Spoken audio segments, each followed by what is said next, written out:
Hello everybody, this one is for all you brave souls who are going to attempt the AP Physics C exam. This video is going to be a set of tips and tricks that will help you sort of connect what we already know from AP Physics 1 and 2 to extend it to that AP Physics C exam. So there's not a whole lot you don't already know.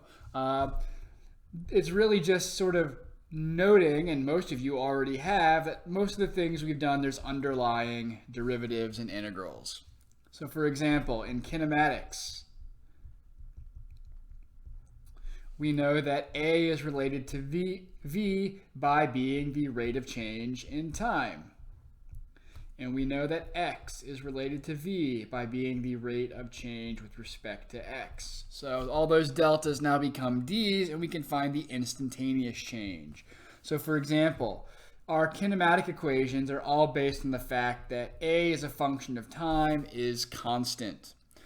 If we know that the derivative is the inverse of the integral, we can get to V by integrating this constant. And what we get is V of t now is AT plus a constant, always if we're doing an indefinite integral, and that constant of integration is just an initial velocity. We can do that again, going from V to X by integrating this equation. We get X of t is equal to, we have t here, so we get 1/2 AT squared plus V0t plus another constant of integration, this one having units of distance now, and therefore is our initial position. So hey, kinematics just comes from integrating this constant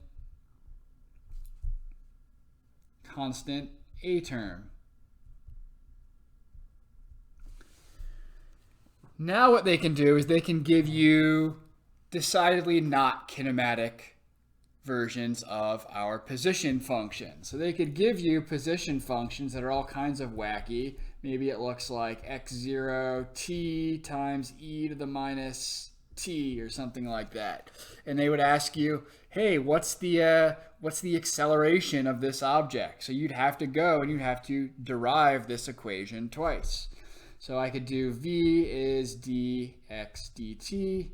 I got to use my product rule. So I get x0 e to the minus t plus x0 t. We pick up a minus sign from our chain rule. We get e to the minus t, and then we do it again to get the acceleration. Minus x0 e to the minus t, and this is basically the same thing we just did before.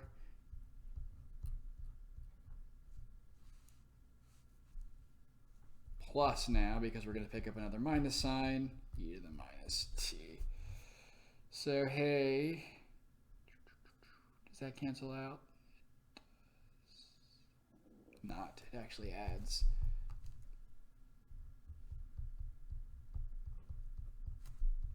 So we could get a really bizarre acceleration function like this one just from doing the normal product rule twice. So expect that they're going to give you unfamiliar formulas for the position, and just know that I can get an acceleration and a velocity by deriving them. The other thing you might need to be aware of is Newton's second law. It's the same as it always was. We have F net equals ma. However, a is the second derivative of position with relation to time. So we can build a differential equation with F net and a now in the form of a second derivative. F net is going to substitute the forces that we have in the problem.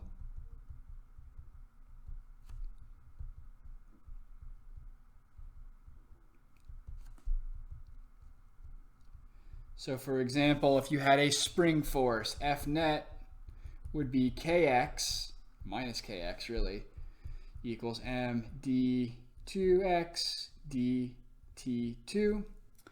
And now we have a differential equation relating x and the acceleration. I've been told that oscillations are not actually going to be on the APC exam this year, so you won't actually have this very common formula I like to give you, but just in case you're wondering, the solution you can either do e to the negative I omega t, or you could do a sine or a cosine omega t to solve this. Remember that cosine and sine, their second derivatives are themselves, but you pick up a minus sign, so this solution to this equation works out. Something you might actually see is they love to give you sort of a drag term. Drag's not something we ever really did in AP Physics 1. And so now we can do md2x dt2 equals, usually a drag is dependent on velocity. So negative bv, for example. B is just some constant. M is, of course, the mass. V is the velocity. You might think that, this is dx dt, and it is. But now this is really difficult to solve because I have, a first order and a second order derivative. However, it's more prudent to sort of go the other way. Leave the b as it is, sorry, not the b, the v as it is, and then rewrite the acceleration in terms of the velocity. So what we get is m dv dt equals minus bv. And now I have a simple separable first order differential equation that I can solve. Just as a review to solve these, essentially, I want to get everything that has a v in it on the same side as the dv, and everything that doesn't on the same side as the dt. So you can sort of split the derivative into a dv term and a dt term, and that'll allow you to integrate both sides with respect to the appropriate variable. So the way we do that is all the v's go on one side, dv over v equal minus b over m dt. I can now integrate both sides, and I get ln v equals minus bmt. But don't forget, we have to add a constant. I'm going to write plus ln v0, some constant v. The reason we do that is because I want to essentially move this over to the other side. When I subtract two logs, I get a log of the division, and that's just going to simplify things real nicely in the end. So to do that, we'll get ln v minus ln v0. That's equal to ln v over v0 equals minus bmt. I can now exponentiate both sides. I just get v over v0 equals e to the minus bmt. And now I can move over to the other side. V as a function of time. Ooh, what happened to my focus? Equals v0 times e to the minus b over mt. So this shows us this with that drag force, the velocity of the system decays with time. Now, if I really wanted to, I could find the acceleration and the position as a function of time by taking the appropriate integral or derivative of this function. So x would be the integral of v, a would be the derivative. So now you could do that once you have one of the functions. Another thing to keep in mind is that the work, we've always defined work as sort of f dot dx, two vectors, you dot them together and you get a scalar that is work. What work really is, putting the man behind the curtain now, is it is the force still dotted with dx, and it's an integral. So you dot the vectors, you have dx, then you integrate with respect to x. And again, that is why when we integrate the spring force, kx dx, that the work gets that 1/2 kx squared form we saw before, because it really is an integral at the end of the day. Impulse, similarly, is also defined as an integral. So we said before that impulse is just the change in momentum. Or we said that is, the area under the force versus time curve, but really J is the integral of force dt.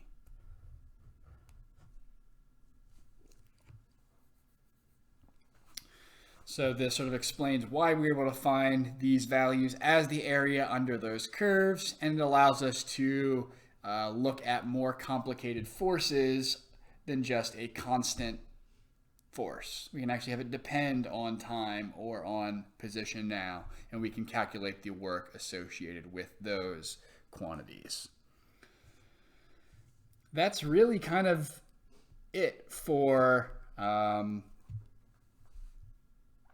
AP Physics C mechanics. Like the main bullet points here are that, A, V, and X are all related by rates of change.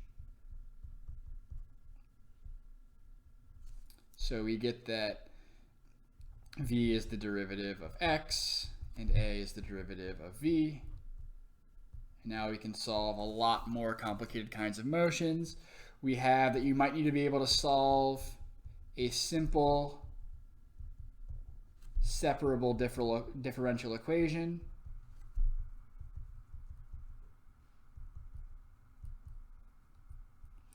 You'll see a lot of things where if it's not separable, they might ask you to set it up and then do not solve it. So you'll see in big, bold, black letters, do not solve. So that just might be something where you set up the force equation with the spring that we saw, and you might write that out, but you won't do anything more with it. You'll just sort of set it up and leave it be. So, but the one with the drag, you should be able to solve just because separable just means you can get all of the variables on one side.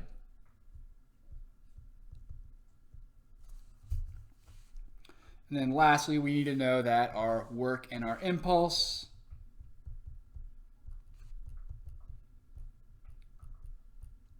are also differential, or they're integrals.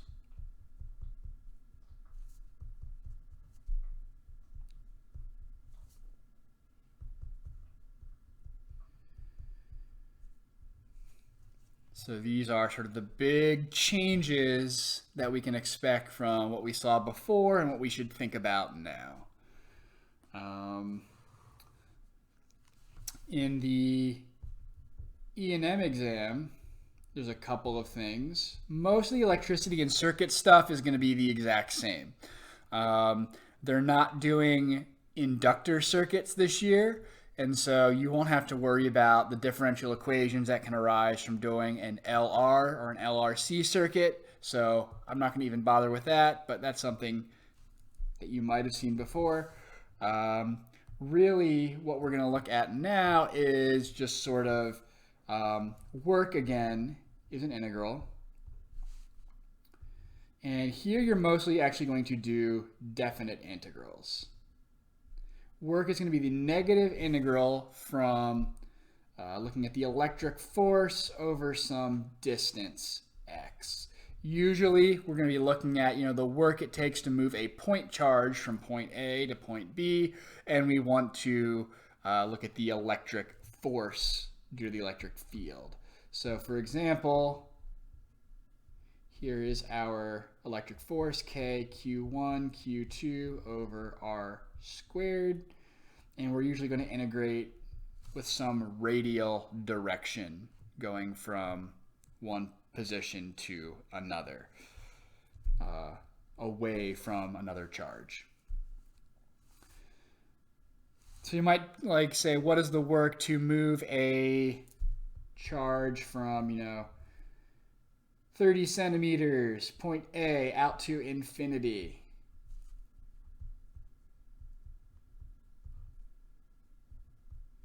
Really, K, Q1, Q2 are all constants. We can pull them out front. And we're really just integrating A to infinity of 1 over R squared dr. We're going to get minus 1 over r within bounds of a to infinity, we define the potential or force at infinity as 0, and therefore we get the negative signs cancel out. Pause. So the negative signs cancel out from the KQ1, Q2. And what we end up with is minus KQ1, Q2 over R, which is, the electric potential energy, which is what we expect. Note the minus sign persists over from doing 0 minus this quantity. And that makes sense. If the charges are the same, Q1 and Q2 are both positive or they are both negative, then we should expect a repulsion, and we don't have to do any work. It's going to naturally happen that this is going to go from its position out to infinity. If they were opposite charges, positive and negative, we pick up another minus sign, and we would actually have to do work to move it away from the natural opposites attracting there. So we have this idea that work is negative force with respect to some distance. Usually these are going to be definite integrals. We have to consider the bounds, and we always define the force or potential at infinity to be 0.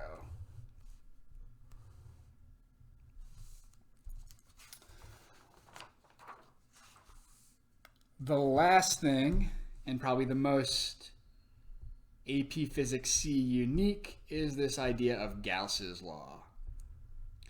So what Gauss's law does is allows you to find what the electric field is due to a symmetric distribution of charge.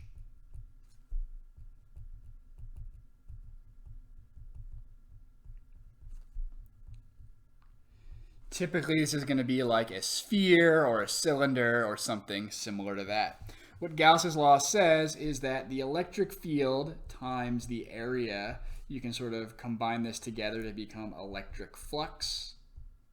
So it's the electric field going through some surface area is equal to the charge enclosed inside that surface area divided by epsilon naught.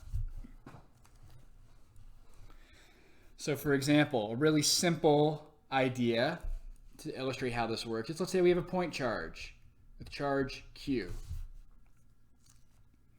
The way we apply Gauss's law is we're going to take our charge and we are going to draw an imaginary spherical surface around it.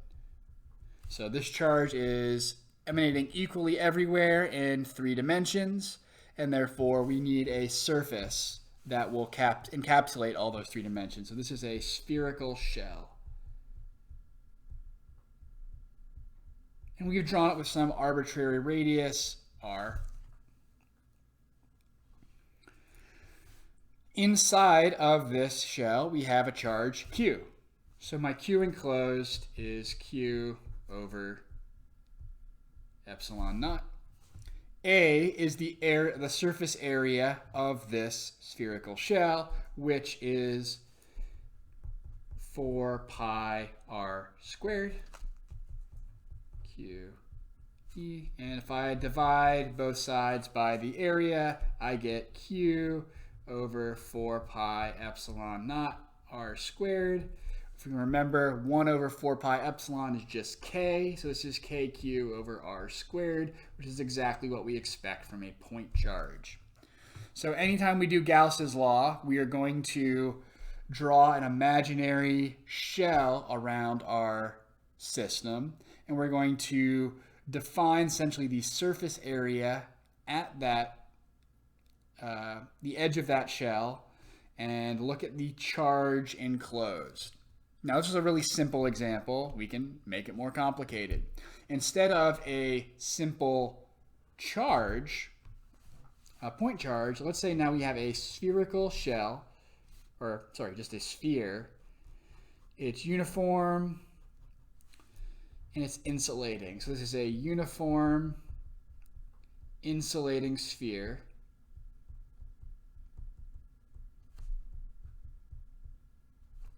and we're going to give it a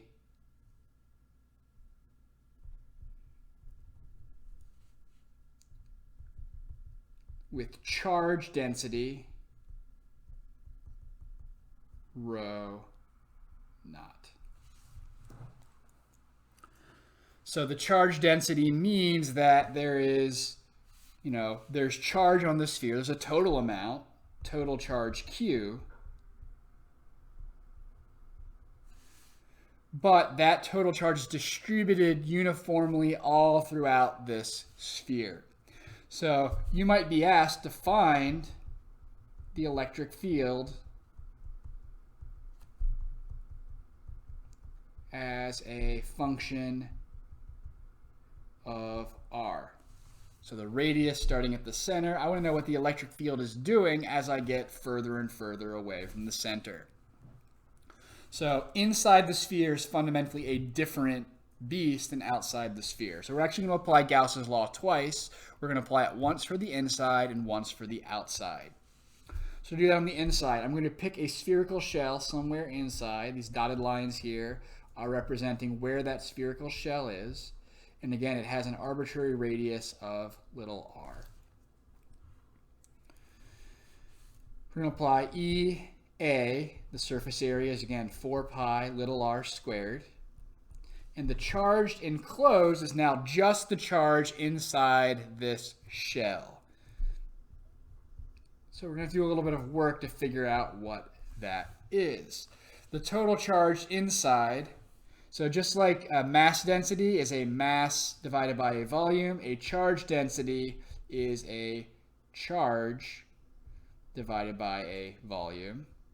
But this is now the volume of the whole sphere, 4 pi over 3 r cubed. So the charge density is rho is equal to the total charge divided by the total volume. Here we don't have the full volume of the sphere, so instead we're going to use just the amount of charge that's enclosed. It's the total Q enclosed, and just that is going to be 4 pi over 3 times little r cubed.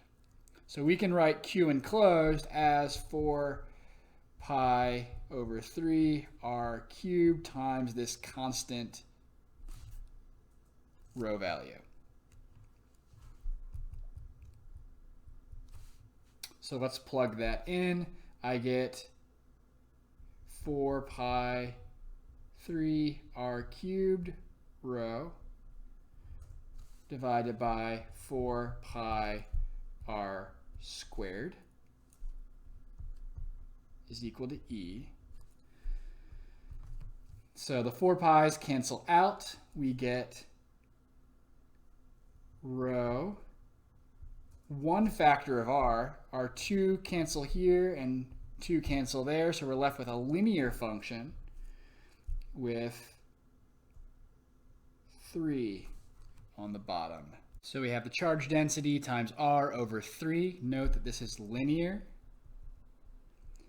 If your question stipulates that you need to have it in terms of the charge density, you leave it like this. If it stipulates you want it in terms of Q, you gotta substitute back in this definition here. So you get Q r. Essentially what happens is the 3 cancels out with the 3 we're going to put in the denominator here. And then we get 4 pi big R cubed, where this is the radius of the sphere, times epsilon naught. And really, these are all just constants in the denominator here. The important thing is that it is linear on the inside of the sphere. Now we need to do it again. So this is on the inside. We need to do it again for the outside. And we're going to do the same thing. This is really the easy one. My shell is now at some arbitrary point out on the outside. So this is, again, big R. This is little r. And the charge enclosed is just the full charge of the sphere. So this is basically analogous to the point charge we've already done, just that it only applies for a radius larger than the radius of the sphere itself. So what we get is E on the outside is the same thing as a point charge, K Q over R squared. In case you're not convinced, well, the area of my spherical shell is 4 pi R squared. Epsilon naught is there as well, and the Q enclosed is just the entire charge inside of the sphere, and so we get KQ over R squared. I guess we could write this as KQR over R cubed. There's another way to write that. So here's on the outside.